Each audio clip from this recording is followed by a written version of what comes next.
In our third example, we're going to take a look at something that's a little more complicated. It's a two-step thing.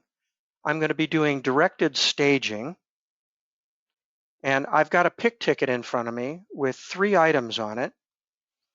And the trouble is in the warehouse, I have multiple bins for these items. And some bins have enough and some bins don't have enough. So I'm going to be directed through the warehouse. So you need to be using bin control. And the handheld is going to tell you as a warehouse worker, it's going to look like using your GPS. It's going to tell you where to go get stuff in the warehouse, which is pretty handy. This is very important because it eliminates that walking around looking for stuff. You know, if you're a person that needs to find things and you don't know exactly where they are, it'll tell you. And it's going to go through in an orderly manner. It'll start with A, the row A, then it'll go to row B, C, D, E, F, and then bins within that. Some people call that, sequential picking or wave picking. So it's taking you through a logical method in the warehouse how to get things. I think that's really important as you begin to get workers that are new to the job. They don't have to go on the tour by themselves, so to speak, and try and hunt down things in the warehouse.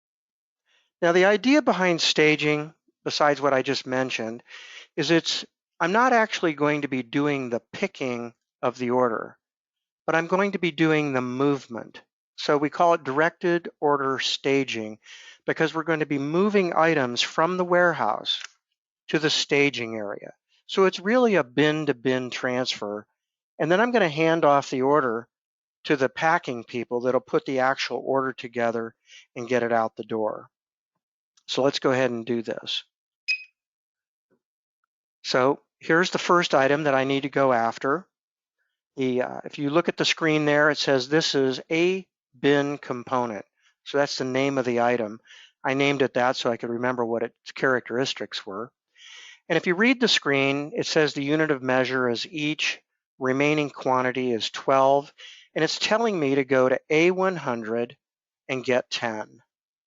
So I need to confirm the item that I'm going to pick. I would physically walk over to A100. I'm going to scan the item that I'm going to put in my cart, and I'm going to confirm the bin that I'm going to get it out of. And then I'm going to confirm the quantity. Now, if I didn't find enough, this is going to be a dynamic change, and the system would respond to that. In this case, I'm going to get 10. Now the screen jumped. It jumped to the next item. And on this order, just so you know, I have an A binned item, a B binned item, and an E binned item. So it's not going in item number order, it's going in bin order. So it's taking me through that logical tour. So the E item, if you look at the screen, is in A102. So it's telling me to go to A102 and get 12 items. And so I'm going to do that. I'm going to go to pick the item. I'm going to get the bin, and I'm going to get the quantity. Now it comes back at the top of the screen. You can see it's back to item A. So item A is now the next item in sequence going from bin to bin. So now I'm going to column or aisle B, and I'm going to get that item out of B100. So the item, I'm going to confirm the item that I'm going to get, and I scanned something incorrect. So I need to scan the A item. So there's an example of self-correction. I don't need my boss to come over here and tell me I made a mistake. It told me and it helped me on its own. So the A binned item, I need to go to the B bin. And there I go. And I need to get the last 2 of the 12. All right. And now I need to go to the next item, B binned item, and go to B100 and get the item.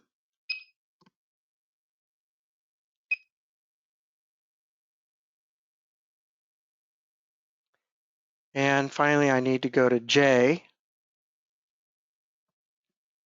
So I'm going to go to J100 now and get B, that binned item.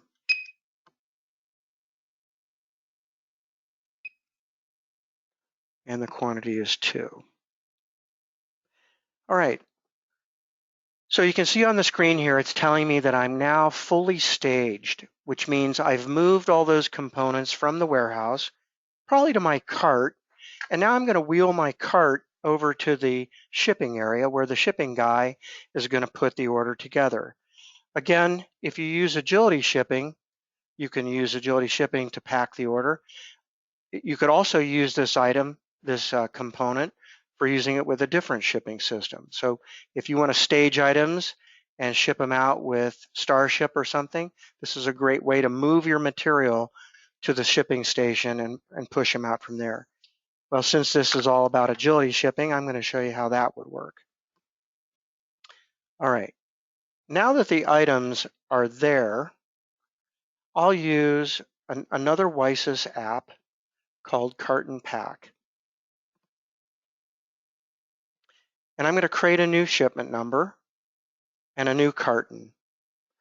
Now, could be the same person, could be a different person, depending on how your setup is. I'm going to scan the order again. I'm going to scan the item. And the bin is stage. It could be defaulted. And I'm going to confirm that I'm going to put 12 in this box. All right. So you can see at the top of the screen, I'm now working on 448 shipment. And a shipment, when you build a shipment has to go to one shipping address. You could have multiple orders on a shipment if you wanted to, but that shipment number represents an address that you're going to be shipping to. Okay, I'm going to put the next item in the same carton because I have room.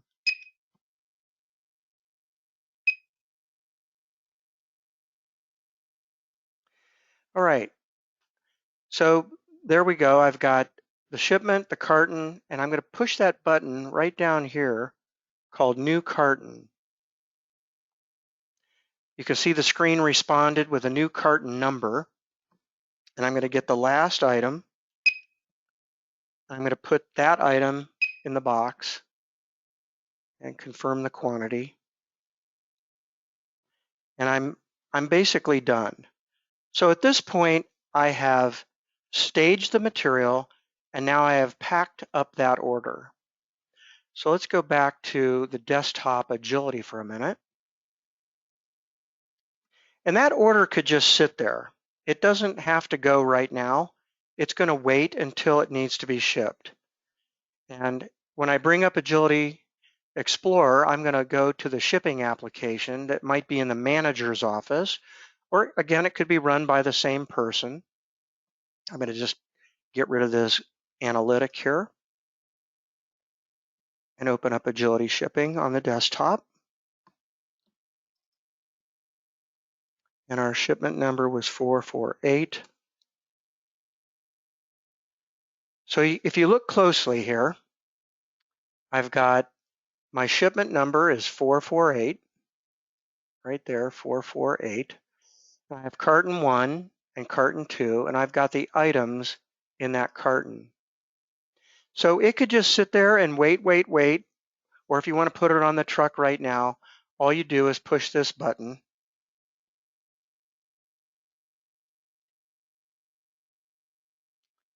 And we're going to get a screen here, and this is our shipping screen. I like you to notice that I'm going to Calgary, Alberta, and Canada, and that's going to require me to, if I try to hit the ship button, it's going to open up this application over here, and it wants me to fill out some detail. So those of you that are doing international shipping know that there's more complexity here, and I need to answer some questions. And type of shipment, and reason for shipment, currency, USD. It'll remember that going forward. I got some buttons to check here. The reason for the description is fasteners. And then I need to put in some codes. And so I'm just going to type these in here.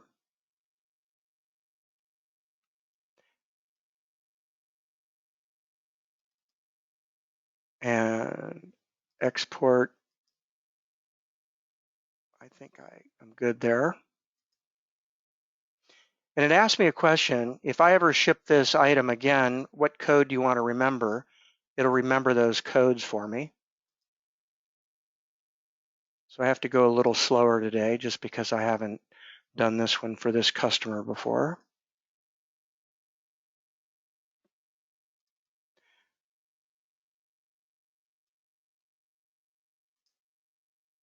And thirdly,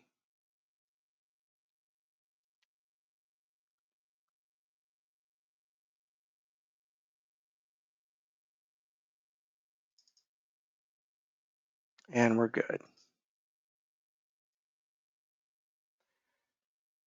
All right, so I have these different things checked based on how I want this to work. When I'm done, if there's nothing else to change, I hit the shipment button and we'll get a UPS label. So here's the sample label. It doesn't print the barcodes because it's a sample, but it would. Here's label 1 of 2, and here's 2 of 2. Now, typically, you wouldn't print this to the screen, but I did it for your benefit today. They would normally go directly to the printer. Once I complete that screen, that order or that shipment 448 moved from an end status of not shipped, and it's going to be moved to a status of shipped. So this information now has been written back into Macola.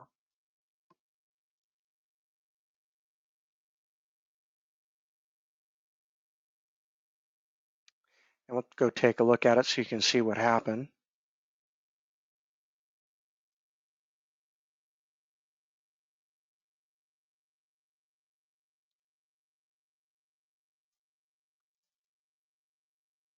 So this order, if we look at the status of the order, is confirmed shipped. And then if we look at these different line items, we can actually see that this line item is part of this shipment number, date, UPS, and here's the carton number. So we actually write that to the Macola line level. If you have other comments in there, they'll just be appended to the bottom.